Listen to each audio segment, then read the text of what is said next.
storage is a problem in most of our houses. As we've looked at the diagram here, we don't have basements. You know, very few people have basements in California. And anyway, separate your stuff from the stuff that you're going to keep, for the latex paints and oil-based paints, insecticides and things like that you're not going to use anymore. Take your insecticides that you are going to use and put them either in a plastic box, preferably a metal box if you've got a metal container. That's the ideal thing to do. But again, we're back to storage areas and so forth. Now, you get out here to the corp yard. That's what I did while the class was in session. I cleaned out some of my garage, and I took the latex paint that I found that I haven't used in ages, probably never will, put them in the car and took it on down to the corp yard and got rid of my latex paint. Now, the corp yard is not a hazardous, household hazardous material dump site. It's nothing more than a recycling point. Latex paint is recyclable, lube oil is recyclable, cardboard, fluorescent tubes, and batteries. That's what they take down there. Everything else has to go to American Canyon. Your handout has addresses and hours and everything else, and I noticed that Art Shipper had a thing here for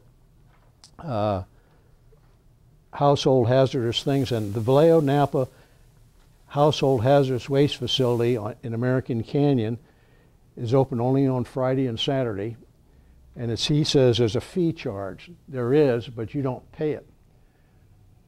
Get together with your neighbors. If you get a bunch of stuff together of oil-based paints and things like that, and make one trip up there, because if I take my little can of oil-based stain and go up there and drive into their premises, they say, what's your name? Where do you live? Ah, okay, fine. Now we'll take your little can. And they send Gene Gant a bill for $75 for my visit. That's taxpayer dollars. Gather up a quantity of stuff. You can have 15 gallons of liquid or 125 pounds of solid waste. Now, on that handout, it lists what these materials are, the different kinds of liquids and so forth. Just about everything except ammunition, nuclear waste can go up to American Canyons. Even medical stuff, syringes and all that sort of thing, they will take. That's the Napa. That's part of what you have in your handout. The second part of it is the Napa Solano recycling guide, right off the website. And that is the official site for Napa and Vallejo to get rid of Benicia and Vallejo and Napa to get rid of your hazardous materials. If you're going to make a trip to American Canyon, make sure, and you get together with your neighbors, make sure you don't have more than 15 gallons. Another little wrinkle in getting rid of stuff is if you get stopped by the highway patrol for drunken driving on your way up to American Canyon on a Saturday morning, and they pull you over and they look in the trunk and you've got 16 gallons of hazardous material, they're going to cite you for being a hazardous waste hauler without a permit. And Gene tells me the fines are in the thousands of dollars. So 15 gallons, 125 are the two little benchmarks for that sort of thing. That's a lot of stuff. But if you get together with your neighbors, instead of paying them $75 for one trip, you pay $75 for a whole bunch of people to get together. This thing is the chicken wire. This is, I got it at a garden shop, but I can't remember where. But it was relatively cheap. And in the radio room, that's what I bought it for, because we have a shelf in there with radios, and if the building should shake and some guys are sitting at that table, going to hit them on the noggin. So I figured, well, at least we can slow it down a little bit. So I got this, and I use this at home. But the most expensive part about it was, I said, how am I going to hook this thing so I can get in and out of it without having to dismantle something at the same time. So at the top of my shelves at home, with corralling the paints that I'm keeping, I put a screw and a big washer, big enough to cover up a couple of these openings. Put one here, one in the middle, one over here at the top of each cabinet, rolled it down, cut it off to the right length, measured it first, so the easy way, and then how am I going to attach it at the bottom?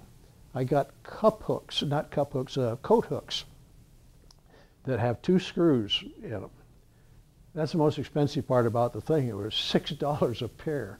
They're, you know, you can get them in brass or white and all that sort of good stuff. And that's what I used in the radio room in there.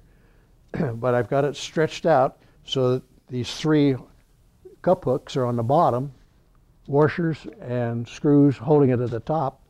And the way this thing naturally rolls, when I pull it off, I can tuck it out of the way.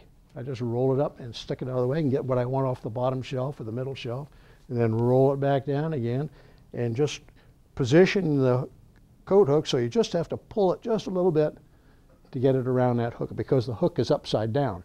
Instead of having like a coat hook this way, you're turning it upside down so that the material here is pulling upwards. Like I say, this cost me, I think it was $13, and it was much bigger when I started. It's used for garden materials. I've got it out in the, try to keep the deer away from my apple tree. And that works.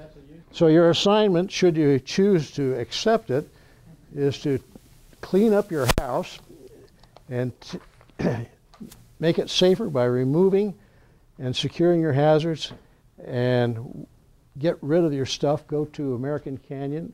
The Benicia recycling collection point is Saturdays, 9 to noon. And you have time to run home and grab some stuff and take it on down there. Or has all other hazardous material, including latex paint, and up to American Canyon. And the address is on that handout.